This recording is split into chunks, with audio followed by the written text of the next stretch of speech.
Can you imagine being surprised or overwhelmed if you would see a poster saying a lecture on who created the world, and that the lecture was going to last only a half hour?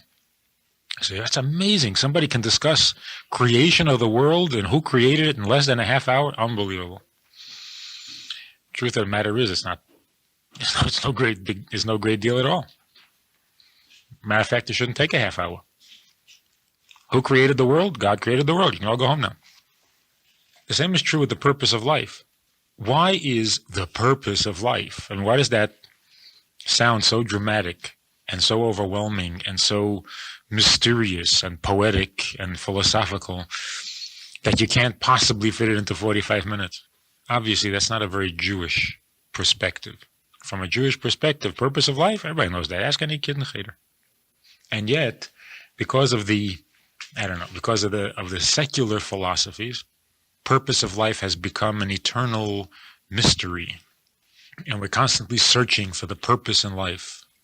Part of the problem is that the question is more enticing than the answer.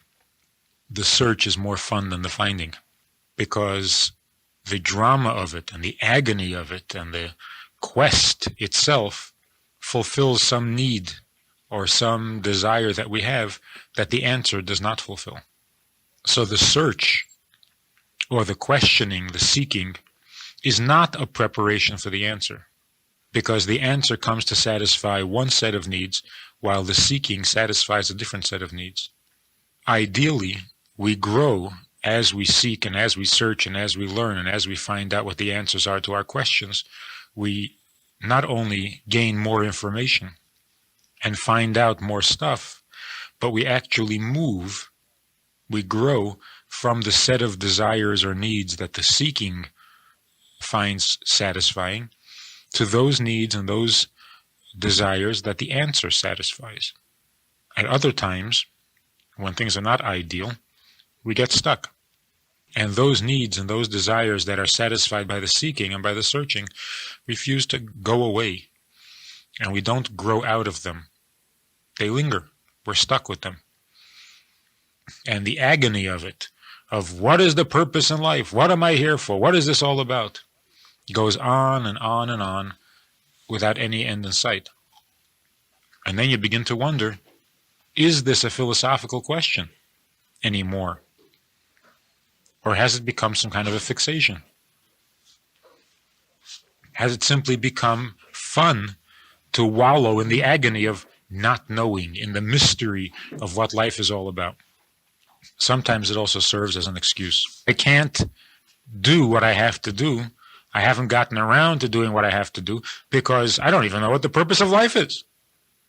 And as long as I don't know what the purpose of life is, how you expect me to get things done, to go about my business? I don't know if the analogy is necessarily a correct one, but the holy and inspired and enlightened teachers or philosophers of the East who sit in their retreats and meditate while people around them are being assassinated or are dying from hunger, from abuse or whatever, and they feel justified based on their philosophy and on their beliefs and so on, they feel justified to continue sitting and seeking meaning and enlightenment while people around them are dying. So why aren't you out there feeding the poor? I don't mean stop starvation all over the world. Nothing as cosmic as that. But the guy right next to you, your first cousin, he's dying from hunger. Why don't you go help him? Say, go help him. I'm looking for enlightenment. I'm busy with the purpose of life. I can't be distracted by somebody's hunger or somebody's need for food, which is really animalistic anyway. And wouldn't we all be better off if we didn't have to eat and we could just fast? So I should put aside my meditation and my quest for enlightenment to feed somebody's empty stomach? To some degree, in the Western world, finding ourselves, finding the purpose of life, figuring it all out, is often also an escape from responsibility. So what if somebody's hurt? So what if somebody's money or property is damaged? I'm in the pursuit of the purpose of life. That justifies a lot of things. What really is the purpose of life? The question really has two parts. The truly theological, philosophical part of the question is, what is God's purpose in life? What was the purpose for God? What benefit does God have? What does God gain by creating the world and by giving us life? Well, that's truly a theological question because you're trying to figure out what makes God tick. A less theological question is, what is our purpose in life? In other words, not what is it that God gets from us by creating us, but what is it that God created us for? In other words, what is our function in life? Not why does God want that and what does he stand to gain by our doing that? So it's not what does God get from us, but what does God want from us? And even after we've answered the question of what it is that God wants of us, the question will still remain, why would God want that? Whatever the answer is, the question will still be, but why does God need that? Why would God want that? What is God going to get from that? What does he gain if we do that?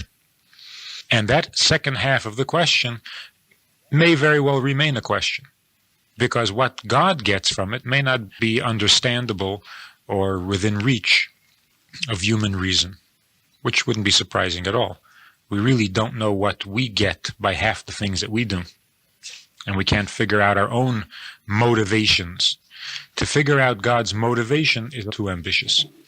So we don't know what God gets from creation, unless we're going to get into Kabbalah and study it for many years. But is that really a necessary and relevant piece of information? Probably not. As a matter of fact, part of Jewish virtue is that goodness doesn't need to be justified. Being good doesn't need a justification. So that if someone comes along and says, would you please help me? I need someone to talk to. I need someone to talk to. Now, you can either offer your ear and listen, or you can say, well, why do you need someone to talk to? What will you get from having someone to talk to? And what's going to be after you've talked? And if you can't explain it, then I'm not going to do it. That's certainly not a Jewish attitude. As a matter of fact, we've heard the argument many times. I'm not sure where it begins or where it comes from, but the argument against tzedakah, an actual position, a philosophical position against anti-tzedakah, because by giving charity you encourage people to become parasites. If a guy doesn't have money, let him go out and work. What do you mean you're giving him?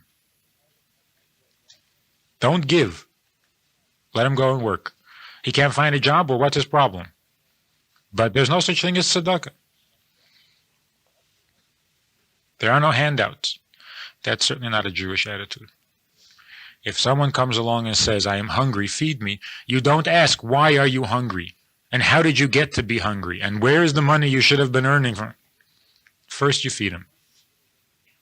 Then you can discuss anything you want to discuss.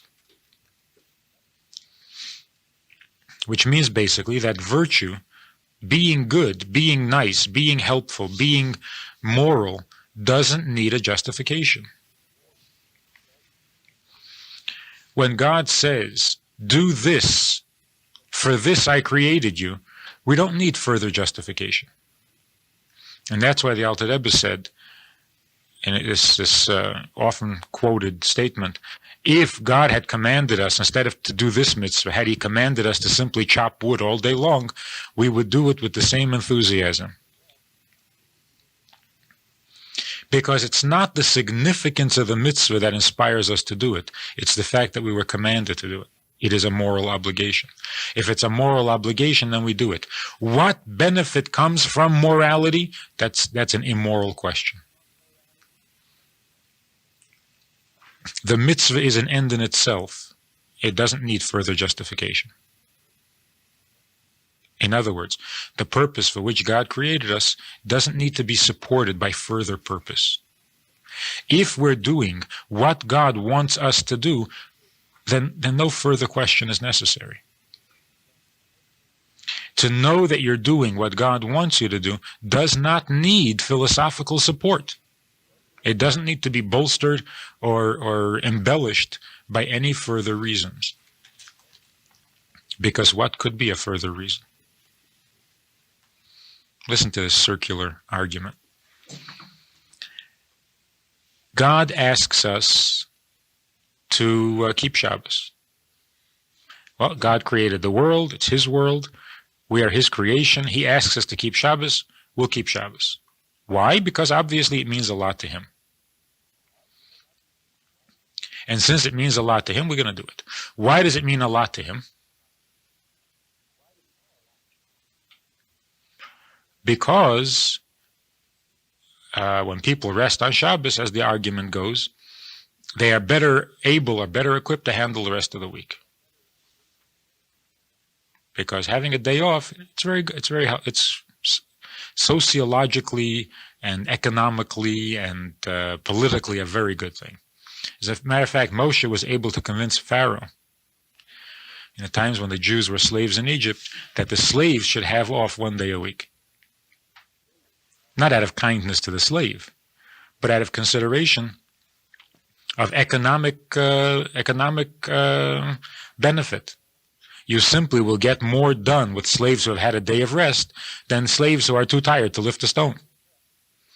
And even Pharaoh was convinced. And so Jews in Egypt did not work on Shabbos. Because Moshe happened to suggest that Shabbos would be a good day to give them off. And no one was the wiser because the commandment hadn't been given yet. So Pharaoh wasn't going to realize that that was a mitzvah. To him, Shabbos was like any other day. So even Pharaoh was convinced that it was economically advantageous to give people a day off. And so God, in consideration and in kindness, wants us to have a day off. So now why are we having a day off? Well, we're doing it because God said so. Why did God say so? Because it's better for us. So why are we now keeping Shabbos? So what we've done is by trying to embellish, by trying to improve, by saying I'm not only doing it because God told me to, I also know why God told me to. So now why am I doing it? Now I'm doing it because it's better for me. So instead of improving, I've come full circle. I'm back to myself again. I'm back to doing what I want, what's good for me. So what do I need God for? It was an unnecessary step. So I believe in God and I read the Torah and I find out about Shabbos for what? To come back to the conclusion that it's good for me to get a day off. That's circular reasoning, non-productive reasoning. Or another thing, to say, why do I have to do this just because God said so? We spoke about this last week also. Just because God said so, I have to do it? Yes, because if you're a guest in somebody's house and they ask you to do something, it's only polite to do it. And since this is God's world, you have to do what God said because. Why because? Because it is the right thing to do. Which is again circular reasoning. What makes it the right thing to do? Because God said so. Why is anything right? Because God said so.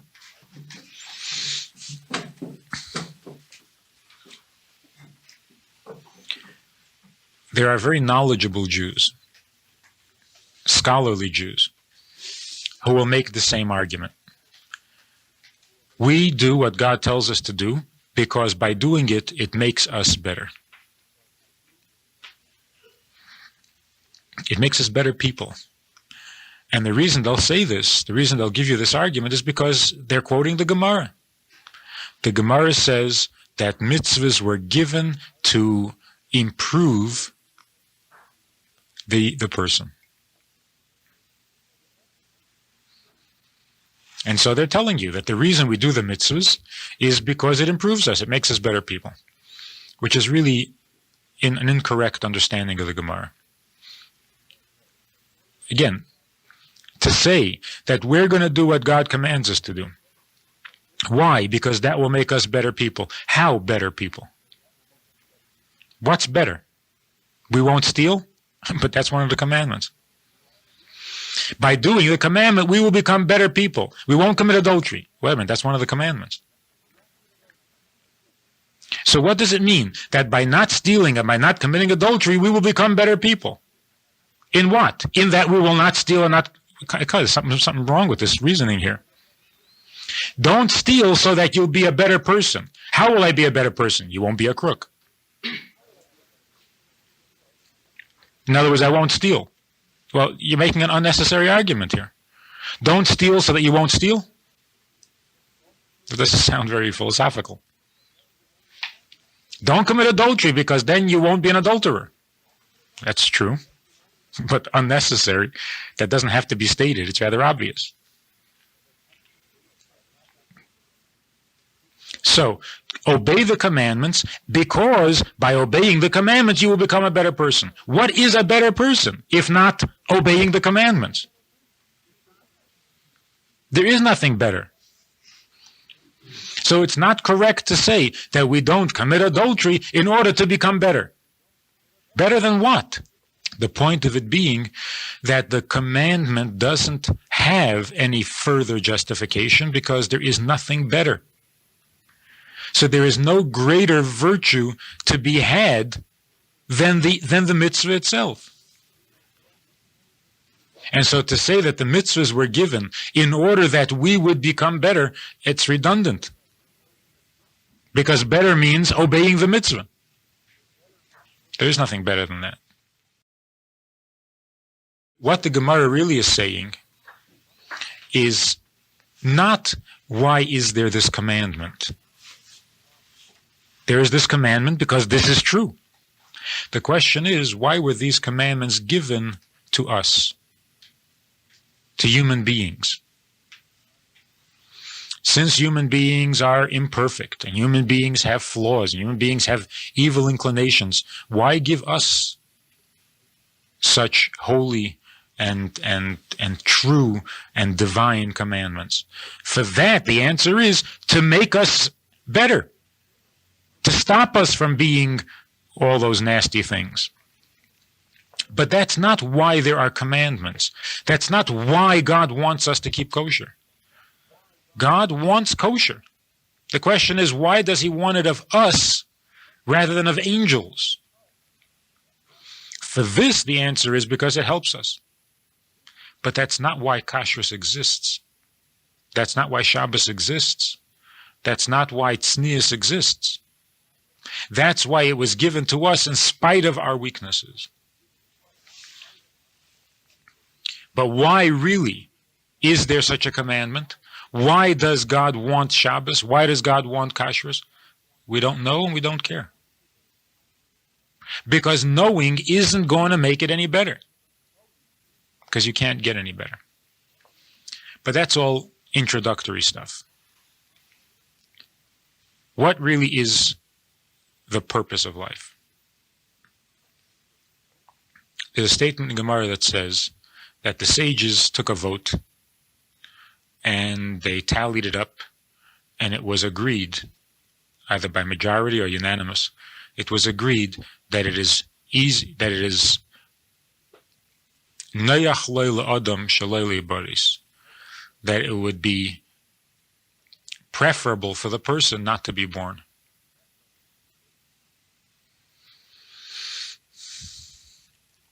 Because life is difficult. Life is a struggle. As the Gemara says, a person was created to labor, to strive, to struggle. Life is not easy. And therefore the Gemara says that the sages agree that it would be easier, more convenient for a person not to be born. But in spite of it, now that we are born, we do exist, we will strive and do what we have to do and be good.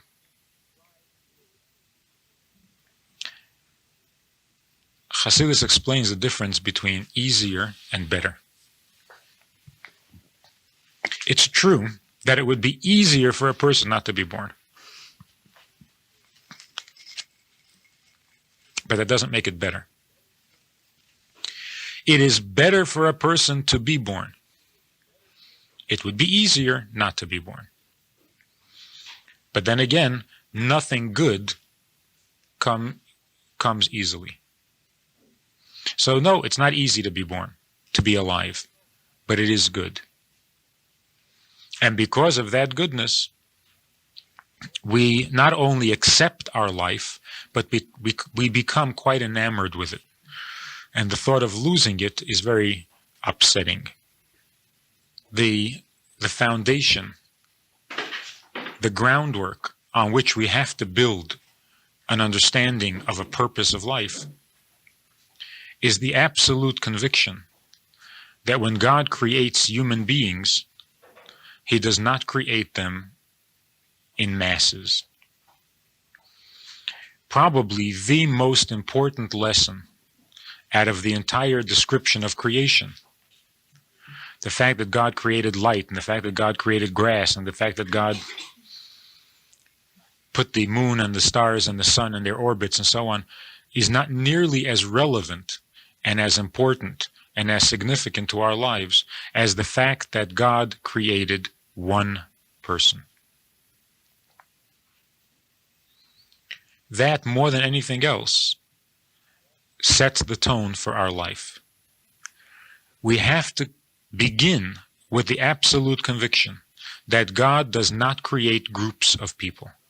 He only creates individuals. So that every life, every soul that comes down into a body is hand-chosen, hand-picked. It's not that this particular corner of the world needs to be heavily populated, and so many people are born. And some other corner of the world God wants to populate more sparingly, then He creates less people are born there. It doesn't go in groups, and it's not a wholesale thing.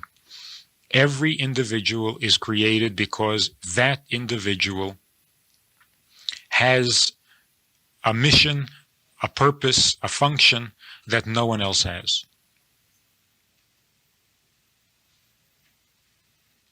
Without that conviction, nothing we say about the purpose of life will have any meaning at all. Because if I was created as part of a group, as part of a mass creation, then no matter what purpose life has, it eludes me. Because it doesn't explain why I'm here. There may be some purpose to life which is out of reach. There may be a purpose to life, but not to my life. Because I was created as part of a group. And so me as an individual, I have no purpose. So we have to begin with this absolute conviction that every person's life is unique. Now that we have that conviction, that I exist because I am meant to exist. I was born because God needed to create me, and so He did. Now I can legitimately ask the question, why? What's the purpose? But if I don't assume a purposeful creation, then I cannot ask for a purpose after the fact. And that's where in the secular world, we again make this terrible mistake of choosing a purpose, which is totally inconsistent. You can't choose a purpose.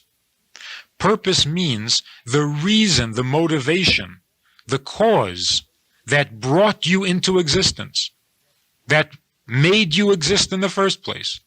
To say, I was created and born, I don't know why, but my purpose in life is to be a doctor. It doesn't make sense. That's not your purpose in life. That's your purpose in your profession, in your means of livelihood. It is not your purpose in life because your life preceded this purpose. You were alive for 20 years before you decided to be a doctor. So obviously being a doctor does not constitute a purpose for your life. So when we talk about purpose, it has to precede our existence. The purpose must exist before we do. Then it can be the purpose of our life. But if it comes after we exist, then it's only an excuse for life. It's not a purpose. And although that too is positive, to say, look, I don't know why I'm alive, but as long as I'm alive, I might as well make something of it. That's fine, but don't call that purpose of life. Call that sense of usefulness, not sense of purpose. Because again, the reasoning breaks down. It is your purpose in life to be a doctor. Why? Well, to help people. Why do you want to help people? That's the end of the road. What's so good about helping people? And besides, if the only good thing in life is to help people, then we're all a bunch of misfits. We're running around helping each other. What's the point? Everybody would become a doctor. Because that's the only purpose in life, is to help somebody else. God forbid problems should end. We'd all be in trouble. If all of a sudden nobody had a problem, there'd be no purpose in life. Because who is there to help now? And if that's our reasoning, isn't it possible that we purposely, maybe unconsciously, but purposely go around creating problems? Because we don't want to lose our purpose in life. And if we don't actually create the problems, at least we seek them out. We go looking under every rock to see if we can't find the problem, to give our life some purpose.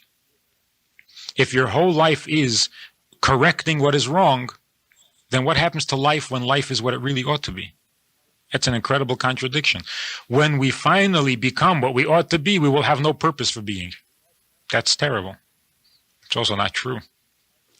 So to say that our purpose in life is to be a doctor because it helps somebody else, what's right with helping somebody else? Helping somebody else is right because God said so.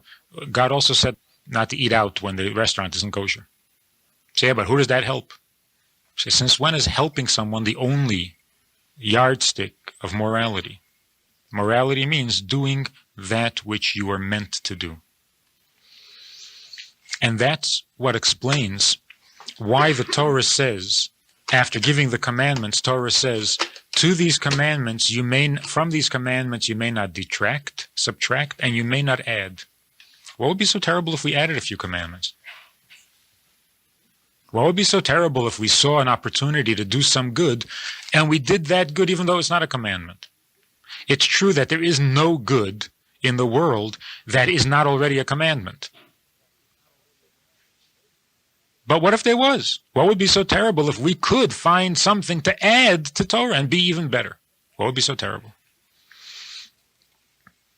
What would be terrible is, what do you mean you're adding? The whole goodness and truth and virtue of Torah is that you're doing that which you are meant to do. And how do you know what you're meant to do? Because that's what it says in Torah. But what does it mean we would add another mitzvah? What's the virtue in that? Is that what you were meant to do? If not, it's not a virtue. So, well, it sounds nice. But it doesn't make it a virtue. And that's why you can't add goodness. You can't add to Torah. Because Torah is what you were meant to do. You can't add to what you were meant to do. So, yeah, but it's a good thing to do. It may be good, but it's not what you were meant to do. And therefore, it's not of a virtue to add it. So you can't subtract from it. You can't do less than you were meant to do. You also can't do more, because there is no more. And to do something other than what you were meant to do, there's no virtue to that. Virtue means doing that which you were sent to do. If a person appoints a messenger to do something for him, there are many cases where the messenger's doing it is counted as if you did it yourself. If the guy changes it a little bit from what you told him to do, he did a little less than what you told him to do, is the part that he did do counted as if you did it? Or did he stop being your messenger by not doing what you told him to do? He broke the bond that existed between you, and he no longer represents you because he's not doing exactly what you told him to do, because he's doing less. What if the messenger did more than you asked him to do? Is he still your messenger? Is what he does still counted on your account? And the same is true with all of us. Being God's messenger, what if we do less than what God wants of us? Are we doing what we were meant to do? What we were sent to do? And then, what if we do more? That too could be breaking our bond, breaking the agreement. God sent us to do such and we're doing more. In other words, we're not doing what He sent us to do. We're doing what we want to do. And we want to do more. So all of a sudden, we're acting as free agents, no longer as messengers. So, what is the purpose in life? All mankind was created, as the Torah says, to work this world and to guard this world. And that's what Adam and Eve were told when they were placed in the Garden of Eden. To guard it and to work it. Which means two things. This world is partly good and partly bad. There is goodness in the world, there's evil in the world. What is our purpose in life? Our purpose in life is to guard that which is good in the world and to work at improving that which is bad in the world, that which needs to be improved. That's the purpose in life. What is good in this world that needs to be guarded, and what is bad in this world that needs to be changed? For this we have Torah, an instruction booklet. This you shall do and this you should not do. This is good and this is bad. And now you know, protect and nurture what is good and fix and change what is bad. That's your purpose in life. That's everybody's purpose in life. So, have you lived up to your purpose? Have you nurtured that which is good? Or have you neglected it? Have you fixed that which was wrong? Or have you indulged in it?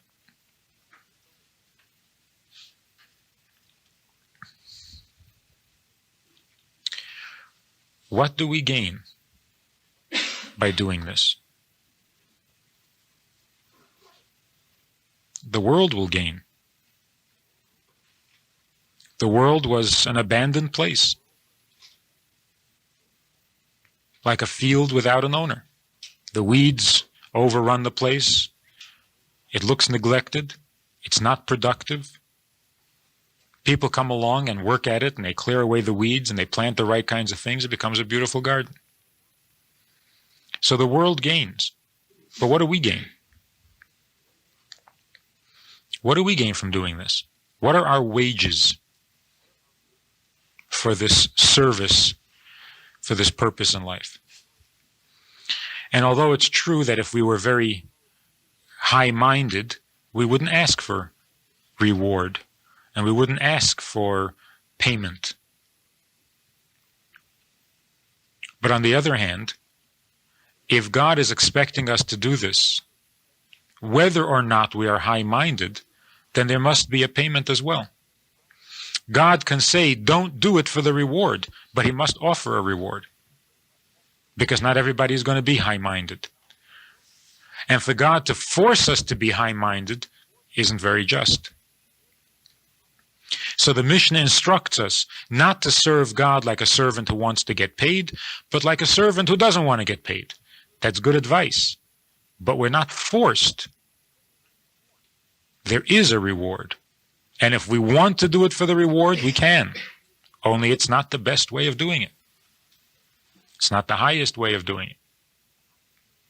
What is the reward? The reward in this world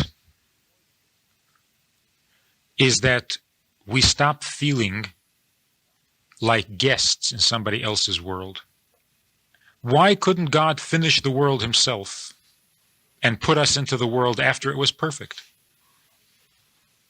Why give us a purpose at all? Trees don't have purpose. Birds don't have purpose. They just are. They do their thing. They don't need to know their purpose. They serve out their function unknowingly, unconsciously. Why do we have to be conscious of our purpose and responsible to either do or not do that which you were created to do? Because if we did it unconsciously, it wouldn't be our world.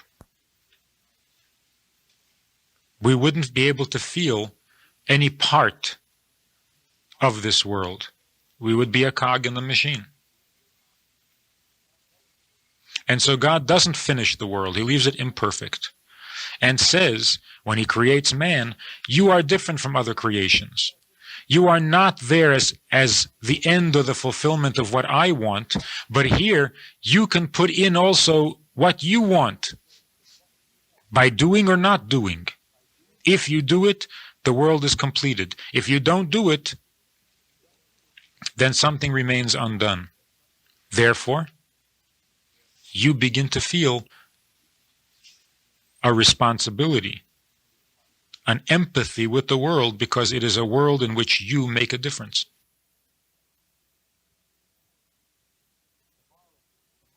Tomorrow morning, and find that the whole world has become good.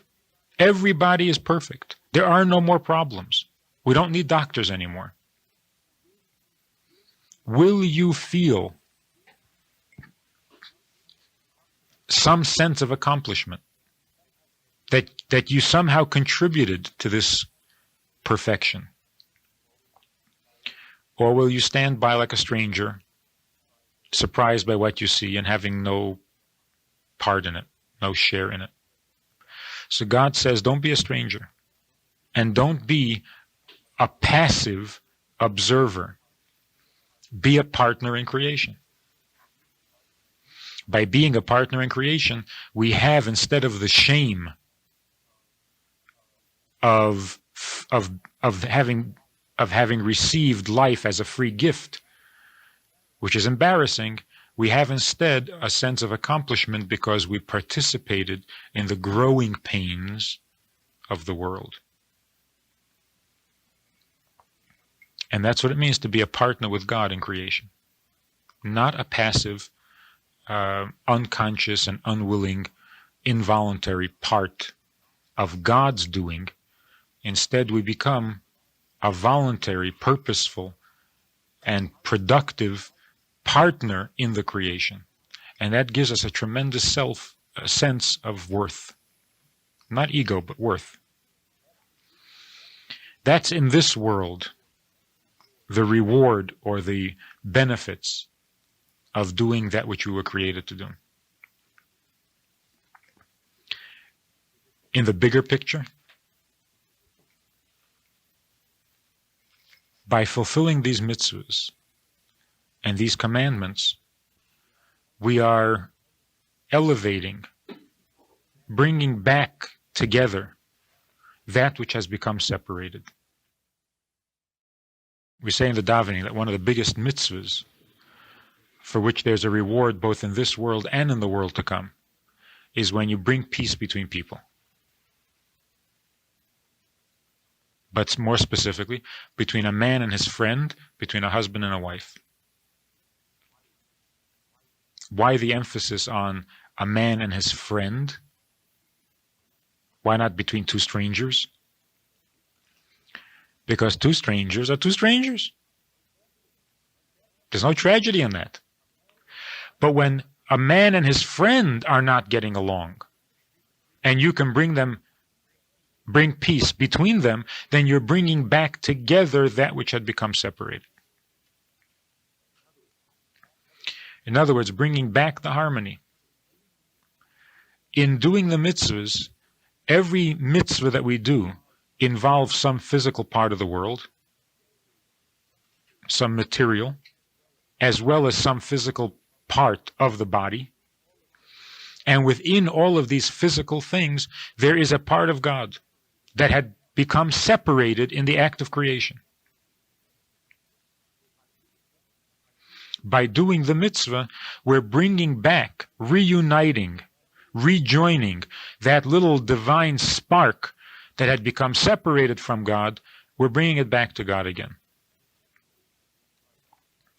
or if you want to talk about it in Kabbalistic terms, the male and female aspects of the world are being brought back together. HaKadosh Baruch Hu and the Shekhinah.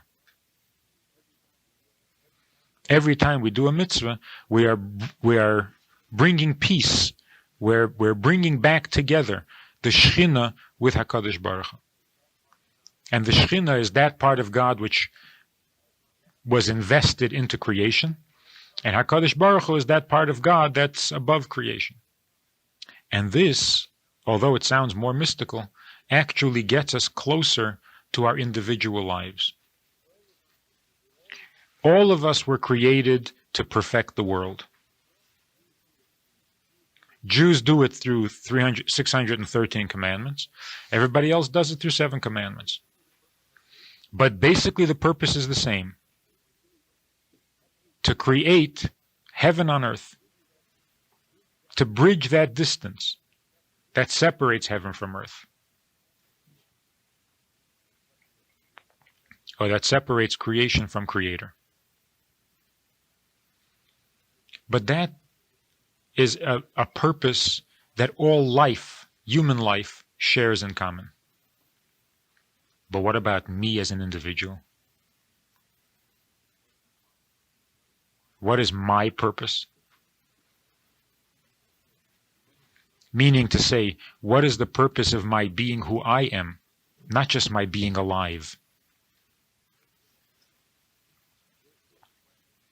And here too, the question is based on an assumption, and the answer has to be based on the assumption. The assumption being that I am what I am, not by accident. Because if it's by accident, so why are you asking what's the purpose? There is no purpose, it's an accident. If I am what I am, for a reason, then I can ask, then I can search to find that reason.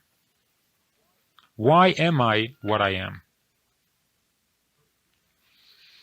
Firstly, why am I a Jew?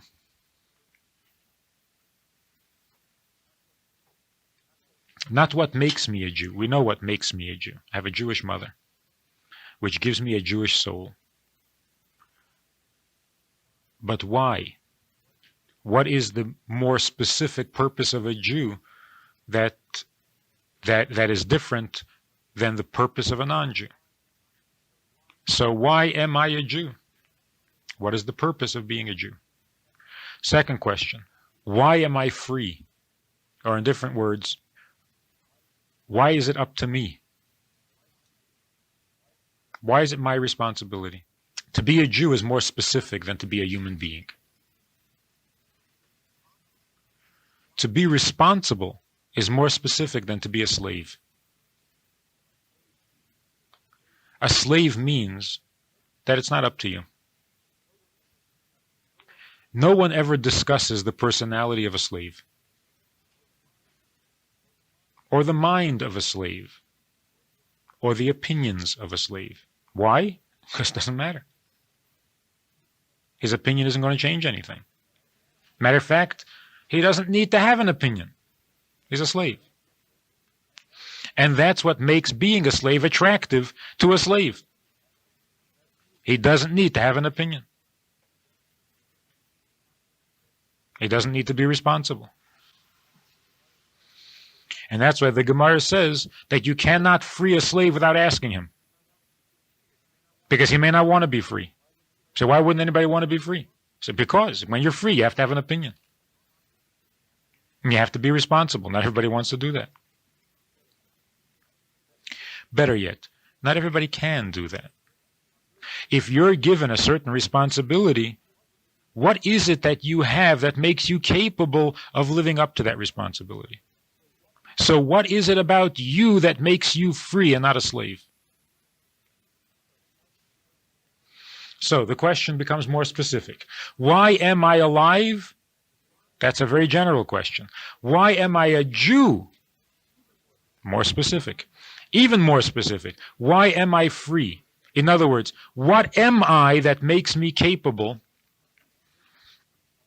of being responsible? Because if I am responsible, what am I responsible with? What is it? My mind, my heart, my personality, my sense of accomplishment, my pride, my dignity. What is it? Whatever it is, why do I have it? In other words, if I'm an ambitious person, why am I ambitious? What is the purpose of an ambitious person's life? What if I'm passive? If I find that I'm a passive person, what is the purpose of being passive? If I find that I'm bright, what is my purpose? If I find that I'm dull, what is my purpose? In other words, whatever I am responsible. Well, being what I am, what is my responsibility? If I'm poor, what's my responsibility? If I'm rich, what's my responsibility? In other words, what is the purpose of my being what I am? Rich, poor, smart, weak, important, unimportant, and so on. And that's what we mean by that, by the bracha in the morning, where we say, thank you for making me a free man, for not making me a slave. What's a slave? A slave is a person where rich or poor is irrelevant, smart or stupid is irrelevant, ambitious or not ambitious is irrelevant, passive or aggressive is irrelevant. All of it is irrelevant. He's not responsible either way. So who cares? What does it mean not to be a slave? Not to be a slave means that whatever you are, that's what you are, and you better take responsibility for it. A slave can sit around and say, if I were a rich man, if I were a poor man, if I was smart, if I was... Sure, you can do that all year. But if you're not a slave, you can't do it. Because what do you mean, if I were a rich man? You're not, you're poor. And if you're poor, what is your purpose? So yeah, but what if I was rich? Only a slave has the luxury of saying, if I were. If only. A slave can dream, can wish. If you're not a slave, you can't wish and you can't dream. You are what you are. So what's the responsibility? More specifically, what is my responsibility as a male or as a female?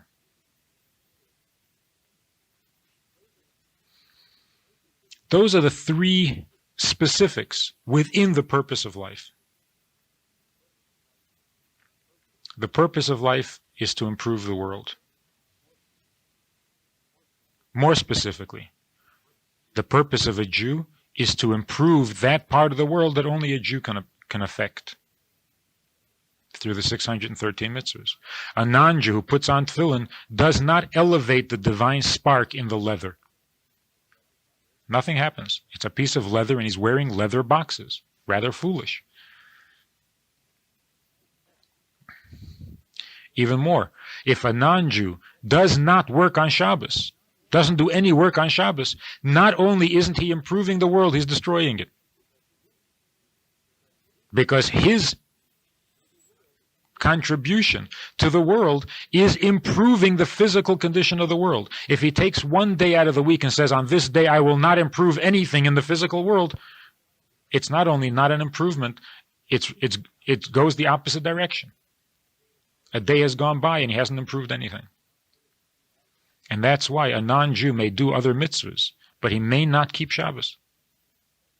Because that means being non-productive for a day out of the week. Because the purpose, the way that a non-Jew perfects the world is different from the way a Jew perfects the world. A Jew accomplishes great things for the world by not working on Shabbos. A non-Jew accomplishes by working on Shabbos. By the way, the folksy image of the Shabbos Guy, that Jews weren't able to light their oven on Shabbos, so they would have their non-Jewish neighbor, they'd call him in and give him a piece of challah and get him to light the oven for them. Or that famous joke about this guy from a shtetl who came to America and he saw all these apartment buildings. He said, who lives there? He said, no, non-Jews. So they go down the street and another apartment building. He said, who lives there? He said, not Jews. Finally, they come to the Jewish section of the neighborhood and he sees over there 3 houses and these are the Jews. He says, wait a minute. If there are only 11 Jews living in the neighborhood, why do you need so many goyim? I mean, how many ovens have to be lit on Shabbos? Because in his shtetl, there were 3 or 4 goyim in the whole shtetl, and they were used for Shabbos. So here he's got the apartment buildings full of goyim, which gives the impression of, the loophole in the law where you can get a non-Jew to do what you're not allowed to do.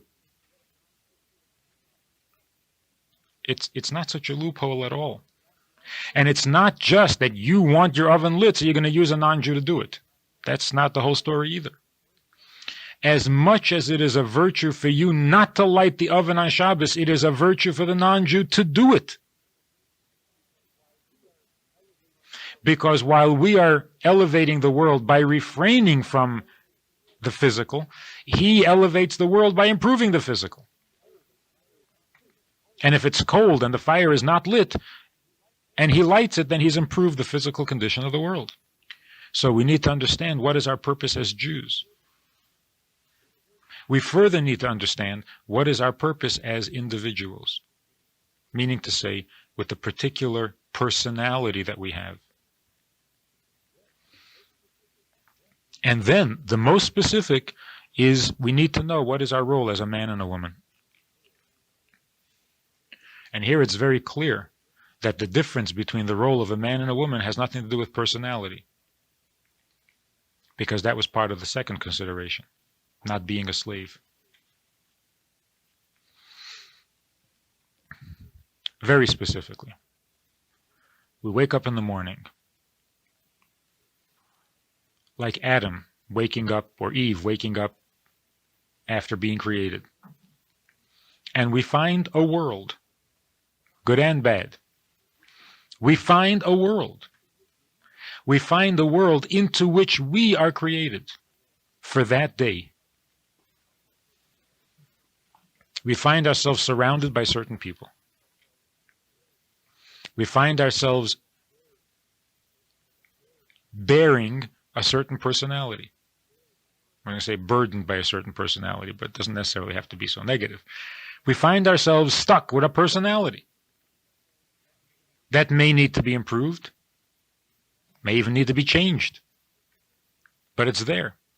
This is who we are. This is it. This is the world as far as we're concerned. See, there are people in China who are starving, yes, but I'm not starving. That's not me. There are people in the world who are enlightened, but that's not me. My world does not include that. My world is this room. This is my world. My personality, my gender, my family, my friends, my involvement. This is the world. The question is, what is the purpose of life? It doesn't have to include the cosmos. What is my purpose? What is the purpose of my life does not have to be a philosophical question at all. And it doesn't have to include all of mankind. The purpose of life can very easily mean my life. My life as it is.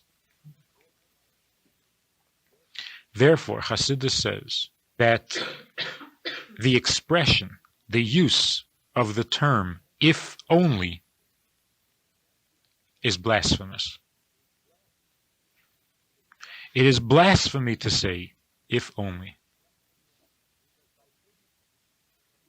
Because by saying that, you are rejecting the purpose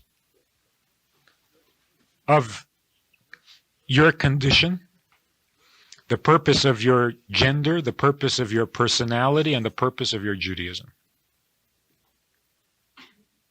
And what you're left with is this vague universal concept of purpose of life. But what you want, what you're wishing for, is that you were not the particulars that you are. If only I were different, if only I hadn't done that, if only my mother had chosen someone else, then things would have been different. I heard this woman who wrote to her mother after she came to Beis Chana and found out that you're Jewish if your mother is Jewish. And her mother had married a non-Jewish man. And there had always been some tension in the house and so on. So she wrote to her mother and said, my problem started when you married a non-Jew. And had you not done that, my life would have been much better. It's hard to argue with that because it's such an emotional issue. But the attitude is wrong. If your mother hadn't married a non-Jew, you wouldn't be. Not you would be better off. You wouldn't be at all. Because you are only to be what you are. If not to be this, then you wouldn't be at all. God does not create faceless people and then fate, whatever that means, paints a face on you. You're born with your face. You are created with your face. You were meant to be born to the parent you were born to and not any way else. And if your mother hadn't married your father, even though he's not Jewish, you would not be. And therefore to say, if only, then I would be. No, if only you wouldn't be. You're here only under the conditions in which you find yourself. Other conditions and you're not. Therefore, when a person says, if I had been wiser when I was young, life would have come out differently. It's not true. It would have been nice to be wise when you're young. Not because life would have come out differently, but maybe you would have handled it better. But it would have been the same. Obviously, if this is your life, then this is the way it had to be. If you are wise, then you can handle it. If you're not wise, then you run in circles. But your life remains what it is. So, when a person says, if only the world would be different, then it's blasphemy. Because the world is the way God wants it to be. To say, if only I was born with a different head, or with a different heart, or with a different personality, is blasphemy. God wants you this way. It is not a mistake. And to say, if only I had married someone else,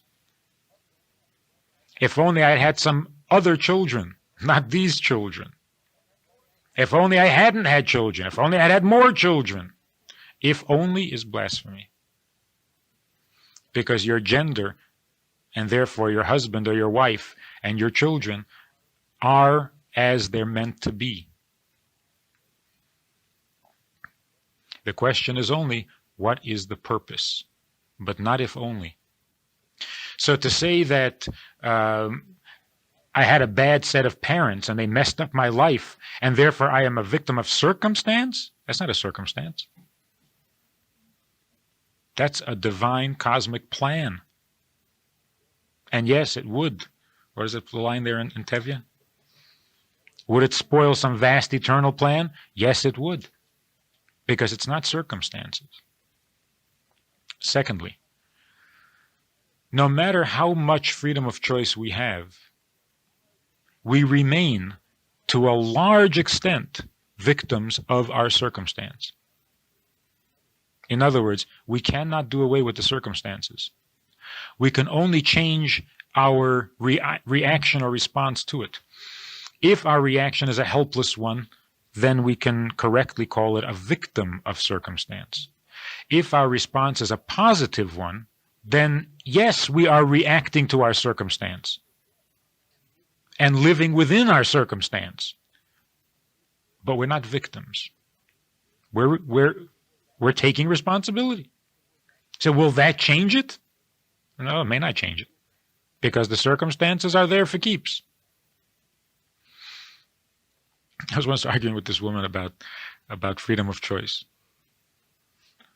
And she was saying that the only virtue in life is the ability to handle your problems, to solve your problems. Not handle, solve your problems. And that's it. If you can't solve your problems, then religion is a crutch and it's the opiate of the masses, and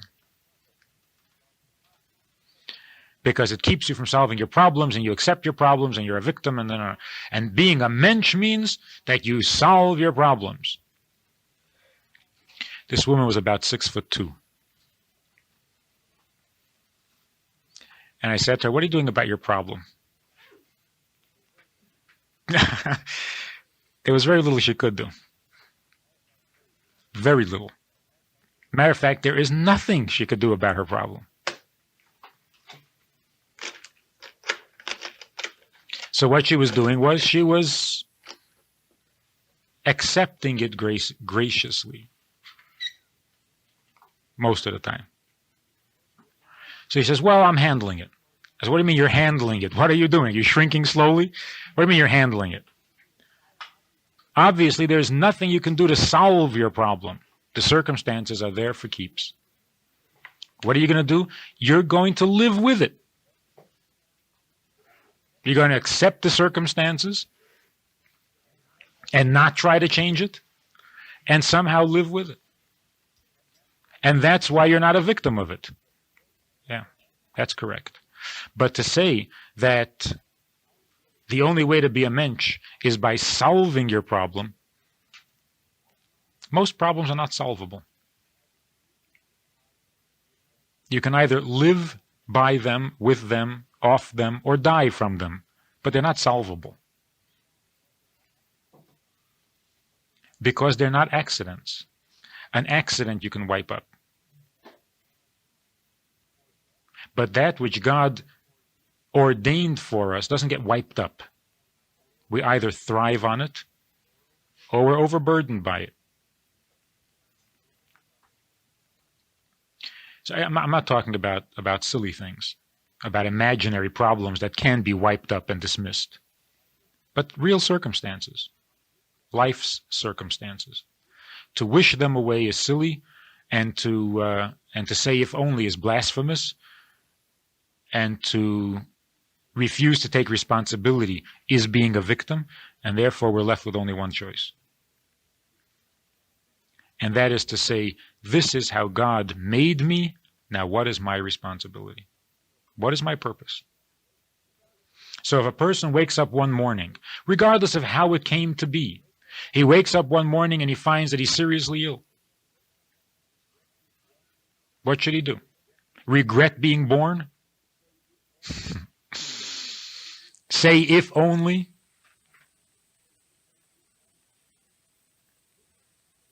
What he has to do is say, this is my world. When you wake up in the morning, it's like Adam opening his eyes. He had nothing to do with the world that preceded him.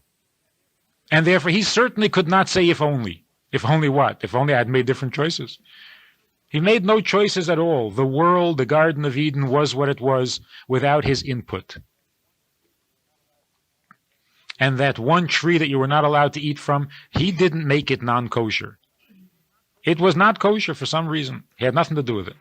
And he opens his eyes, and there are kosher trees, and there's a non-kosher tree. In other words, there's good things and there's bad things. And that's it. That's the world. Take it or leave it. The same is true every morning when we get up. So when we say, what is the purpose of life? We're not talking about a universal concept. We're talking about tomorrow morning. And what is life? Whatever you find when you open your eyes, that's life. And that life has a purpose. And you have to find out what that purpose is. And that's what it means by Avraham, where it says that Avraham grew old, he came in days. Which is another way of saying that he got old. But more specifically, what it means is that every day of his long life had served a purpose. And so that when he got old, he could come before God with all his days. They hadn't slipped through his fingers. They were his. He came to old age with his days. They hadn't drifted away on him. He hadn't wished them out of existence by saying, if only. Whatever the day presented, that's what Avraham lived with. And so by the time he came to old age, he came with many days that he had lived through, not survived. Because every time you open your eyes in the morning, there's the world, there is life, There's the cosmic question of the purpose of life, but all focused on this one day in the conditions that the day presents to you. You wake up in the morning and you're determined to be better today than you were yesterday. Better, more moral. That's all. More intelligent? Who knows? More courageous? I don't know. More ambitious? I don't know. The procrastinator who is absolutely determined to stop procrastinating tomorrow. So you can go through your life saying, I will not procrastinate. I will never again procrastinate. And you get to be 80 and you find that you've procrastinated your whole life away because you were busy not procrastinating. So that may never change. Of course, if it's really within your personality to get things done, and you've been procrastinating simply because you're in a bad mood, or because you're careless, or lackadaisical, and so on, that's part of morality.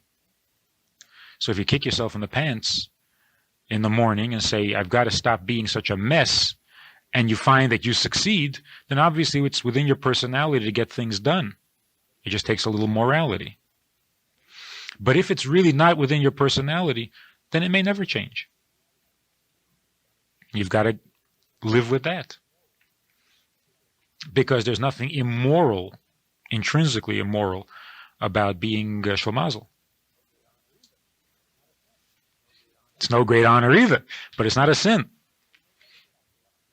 And the same with poverty. You may never get out of poverty, and there's no sin to be poor. So, are you poor because you're irresponsible? Are you poor because you're malicious? If yes, then it's a moral problem. And that you have to change. You have to fix it. So you wake up in the morning and you're determined to be better today than you were yesterday, but not necessarily different.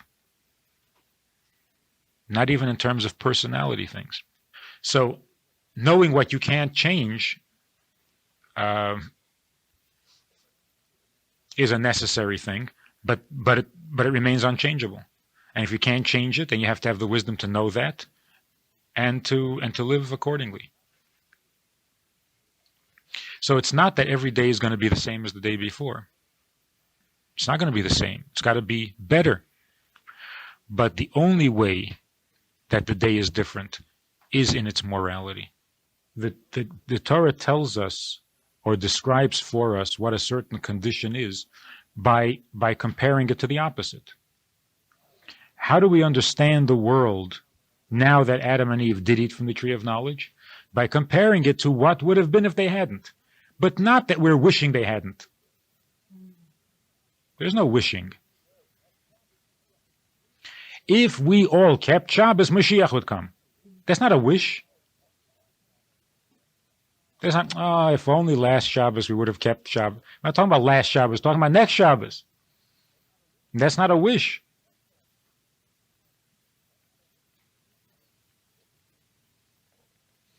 Or when the Rebbe said, the previous Rebbe said that after World War II, Mashiach was ready to come. The world was ready for Mashiach, and we blew it. That's not, if only we hadn't blown it then. It's not wishful thinking. It's describing the condition. So in each situation, the question is, what does God want of me now? The consistent, stable, general purpose is to fulfill the mission. You're a messenger. And as a messenger, your purpose, your responsibility is to fulfill the shlichus, to carry out the mission. But it's not a static mission. Like we find with Avraham. One day God wanted him to do kindness and feed people in the desert and teach them about godliness. The next day he wanted him to offer his son up as a sacrifice. So which was it? What was his purpose? Was his purpose to feed people, or was his purpose to offer sacrifices? All of it. All of it. His purpose was to accomplish whatever God sent him out to do. What did God send him out to do? A lot of things. That's why he lived to be 175, I think. Yeah. something like that. So if we live to be 80 or 90, obviously we've got 80 years worth of stuff to do. And it's not the same thing over and over and over. It's sometimes under these circumstances, under those circumstances, and so on. Given this purpose, and given an enthusiasm about the purpose, we become, literally, without exaggeration, we become indestructible. Again, going to Russia for an example, the Jews in Russia today, who are the refuseniks and the Balchuvas, who are becoming observant, who are studying, I was just reading an article by Steinsaltz, the author from Israel, and he published a number of volumes of the Gemara. He's in the process of doing the entire Gemara. But he's published, I think, 16 volumes of Gemara, in which he adds his own commentary. In addition to Rashi, he also adds his own commentary, explaining words that are difficult and unfamiliar to people, and giving diagrams and explaining some.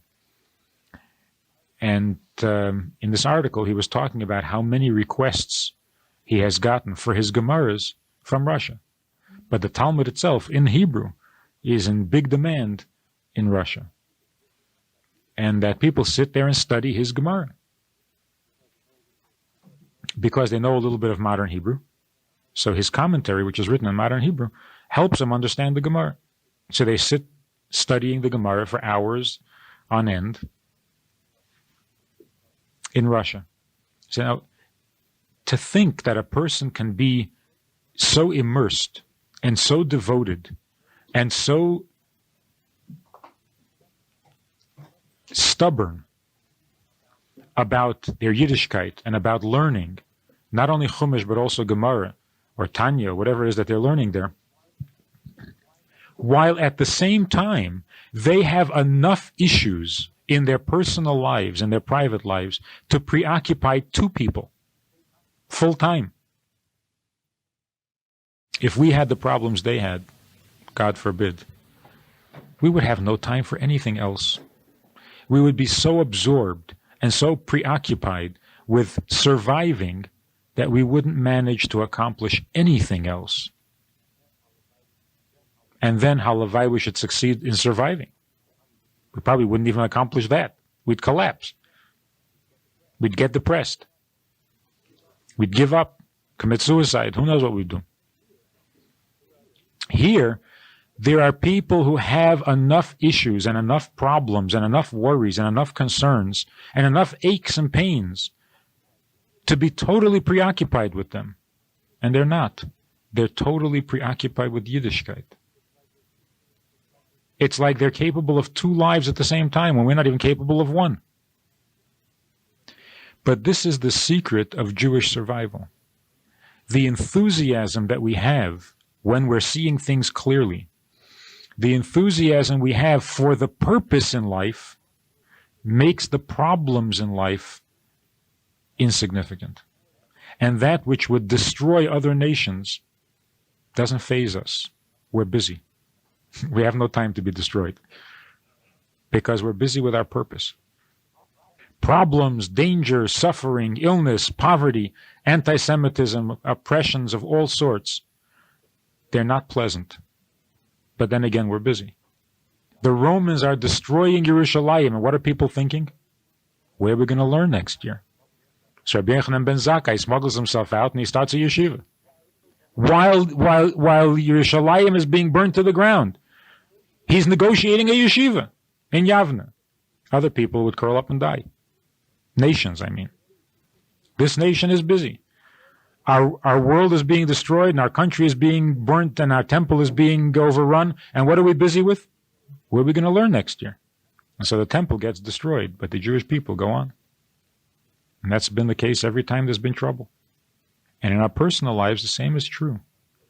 When we're busy with our purpose, then we can't be bothered with our pains, with our pettiness.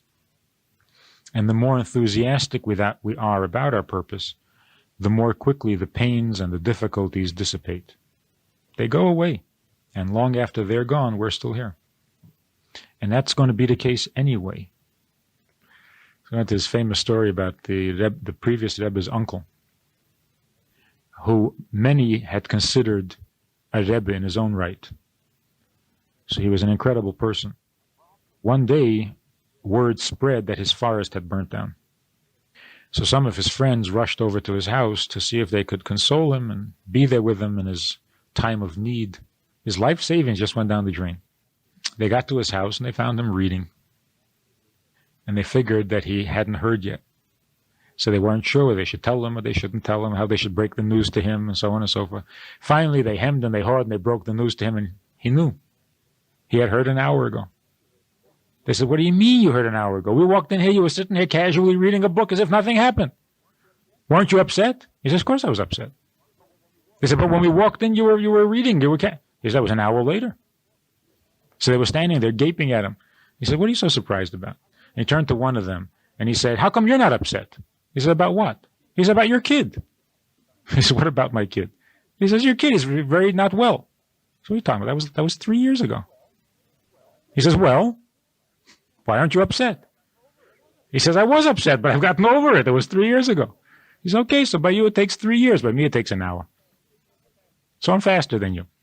And then he went on to say, if you know that 3 years from now you won't be upset anymore, so why be upset now?